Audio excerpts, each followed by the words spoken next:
ইউনিছ তামুলী কি আকৌ বালৰ কথা কৈছা তুমি ক'লা কি তুমি বেংগলত কি কৰিবা তুমি 5,000 পাব লাগে 5,000হে দিবলৈ আছে তুমি আকৌ 5,000 জেগাত যে এই ভিডিঅ'টোতে বনালা 5,000 দিব না 50,000 দিব সেইটো আপুনি জানে কি আপুনি জানে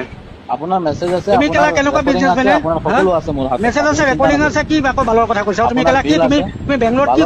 কৰিবা তুমি 5,000 পাব লাগে হা আপোনালোকে নিশ্চয় চাগে গম পায় চিনি পায় ইউনিছ তামুলী আমাৰ সেই অসমৰ যে এইটো বাঘ খেনা নে কি বাঘ খেনাটো ক'ব নোৱাৰি তাক মেকুৰী খেনা কৈছোঁ মই মেকুৰী খেনা সি মানে বেংগলোৰ আহিছিলে দেই বেংগলোৰ আহি মানে যিখন হোটেলত আছিলে এই মাজতে গম পাইছে নহয় কিবা কেইটামানে লেবাৰ চেবাৰ লৈ আহিছিলে মানে কোনোবা এটা ইণ্ডাষ্ট্ৰিকত কাম কৰাবৰ কাৰণে আমাৰ এই অসমৰ মানুহ আৰু কেইজনমান লৈ আহিছিলে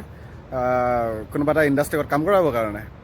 সি যোনখন হোটেলত আছিলে বোলে সেইখন হোটেলত মানে টকাই দিব নোৱাৰিলে বোলে ৰাতিয়ে পলালে চালা এই ইউনিছ তামুলী মই তোক কৈছোঁ চা তই বেংগলোৰত আহিছিলি মোক যদি ফোন কৰিলে হয় ময়ো বেংগলোৰতে আছিলোঁ চালা হোটেলৰ খৰচটো ময়ে দি থৈ আহিলোঁ হয় তোক থাক চালা আহি পেলাই বদনাম কৰি থৈ গৈছ চালা বাঘ খেনা নাই লাউৰা খেনা তই থাক